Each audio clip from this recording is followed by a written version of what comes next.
Hello, good afternoon all. I'm Dr. Subbulakshmi, a pediatric and preventive dentist from Pushpagiri College of Dental Sciences and also a member of the Clinical Epidemiological Unit at Pushpagiri.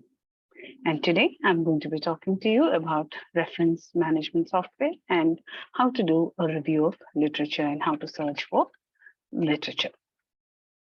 So let me share my screen.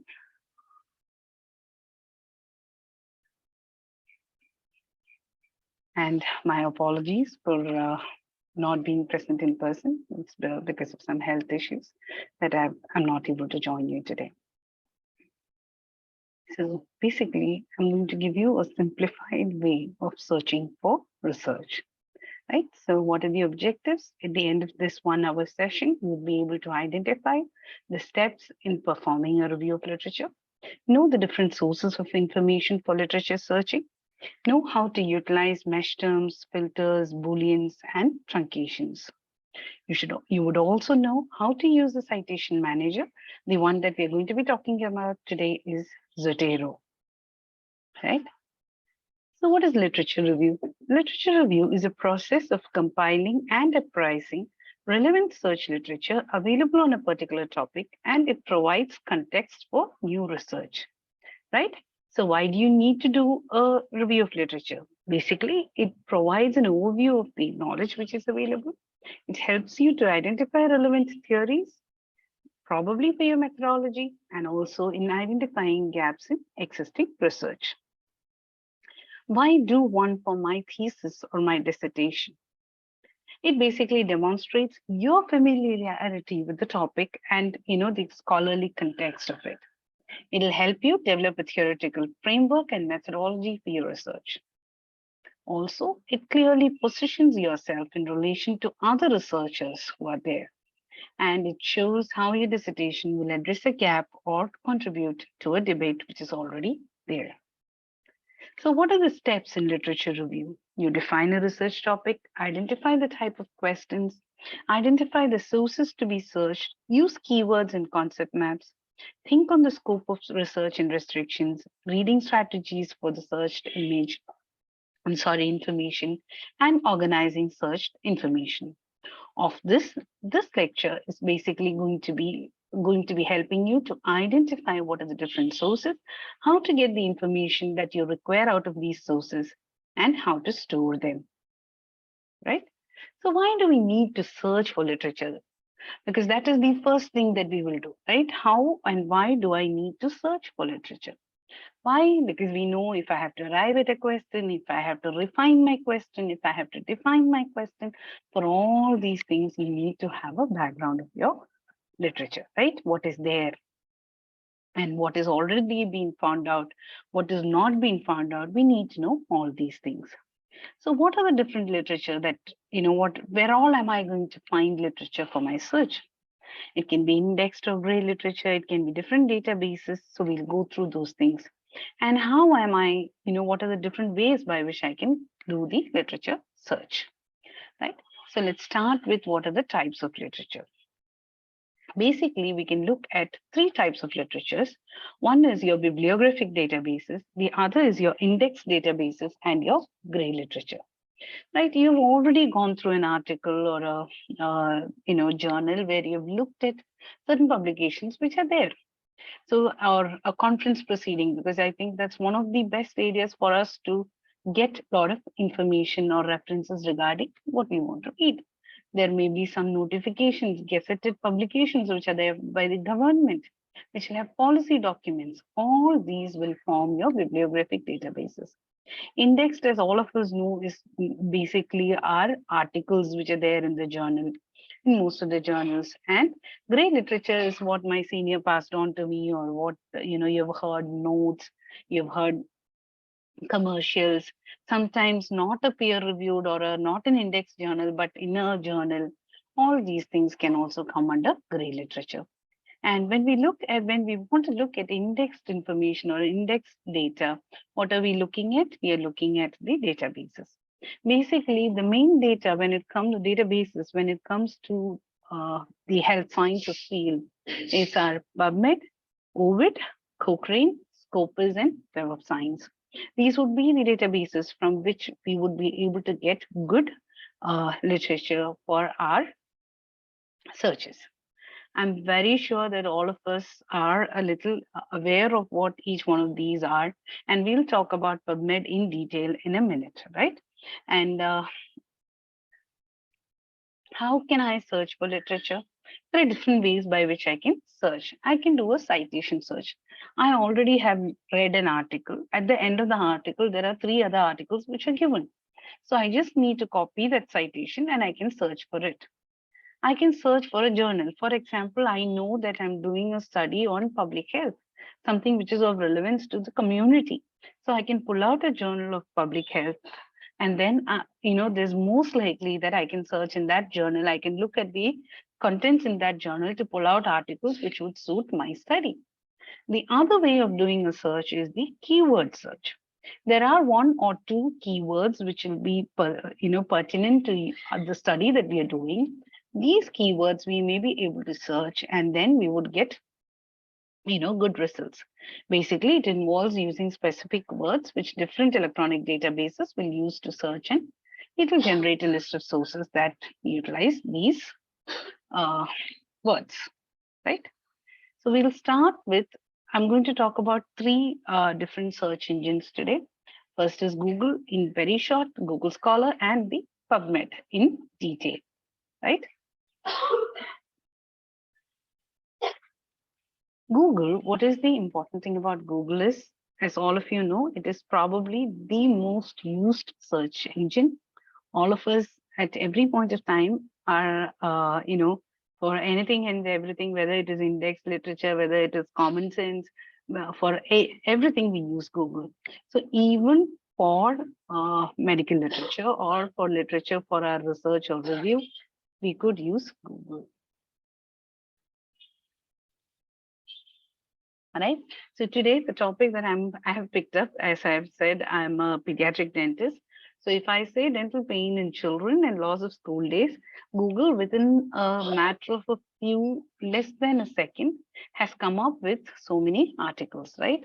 There's so many articles, more than 15 lakh articles that Google gives me and tells me, please go ahead. This is what you have searched for, and this is what information we have on this for you, right? So once that is there, that is the advantage of Google. But again, it is a huge database, right? And when we have such a huge database, it becomes difficult for us to choose what we want to take. So the advantage of Google is it is easy to remember and fast, and it includes PubMed citations, and it is very rare not to find anything. The disadvantages of Google is that it is too much of data. There's no filtering which is possible, and it takes a lot of time to sort through the data which is available. But like I said, it is very, very rare not to find anything with Google search. So having said that, let me move on to Google Scholar. In Google Scholar, I'm sure everybody knows how to access the Scholar and you've already been doing it. So please log into your Google Chrome ID and then log into Scholar so that you can have your own profile and your library there. So when I put the same search criteria, that is dental pain in children and loss of school days in Google Scholar, we can see that we've got only around 2 lakh odd results. Again, it's taken less than 1/10 of a second for Google to come up with an answer. But here you can see that there is a possibility for you to filter the searches, right? So if we see, if I said I want only the articles which have been added in the last year, if I can sort it by date. It says, okay, there are only 2 articles which have been added in the last 1 year on this topic, right? Also, what are the other things that I can do? I can put a custom range, right? I can say from this year to this year, what are the number of articles which are there? What is the,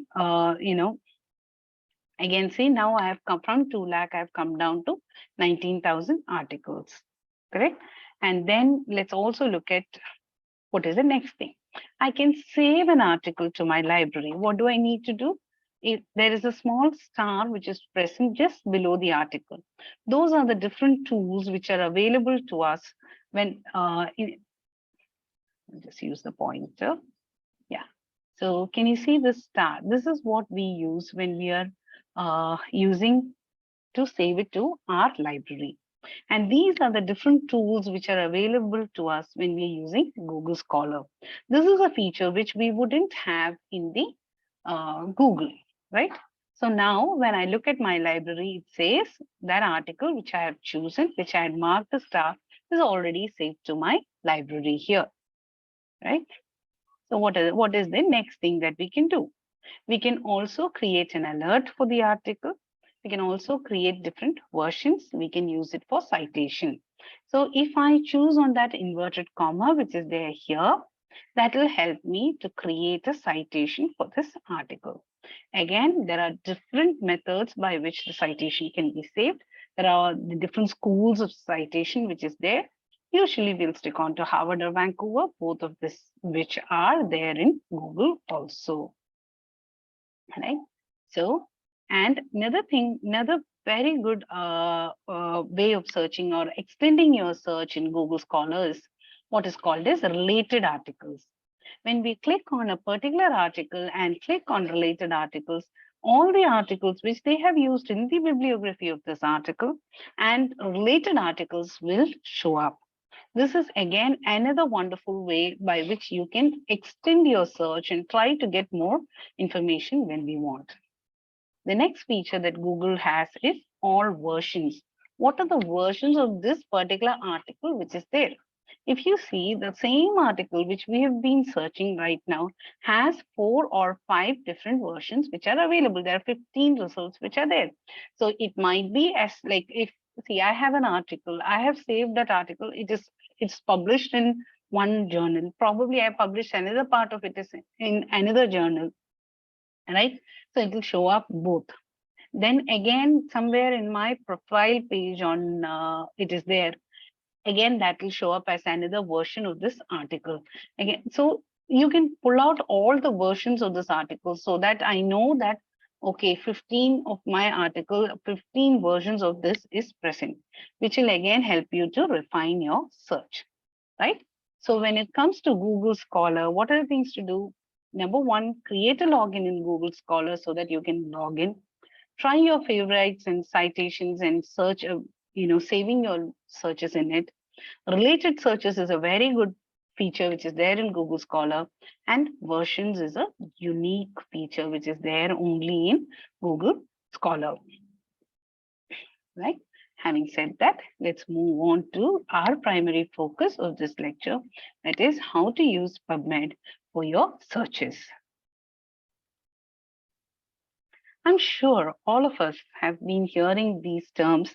Many a time these terms have been used interchangeably, right? We say NLM, we say NCBI, then we say Medline, then we say Pubmed. So what is the basic difference between these things? Basically, NCBI is the US National Center for Biotechnology Information, and the library there is the National Library of Medicine, right? Medline is basically the citation database of the National Library of Medicine. So what is PubMed? PubMed is basically an online searchable database.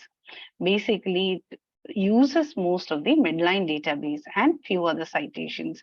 It can be used to search these databases, right? And PubMed Central is where all the full text article repository is there. That is, if there are full text articles which are saved in PubMed, it will be there in PubMed Central. So I hope this difference is very clear that Medline is the citation database of NLM and PubMed is a searchable, it's a search kind of a search engine, right? It's a searchable database. It's a database which has got both Medline and other citations, right? It's not only which is there in Medline, which is there in PubMed. And the one other terminology that you should be aware of when we are using PubMed is mesh terms. Mesh terms are basically medical subject headings.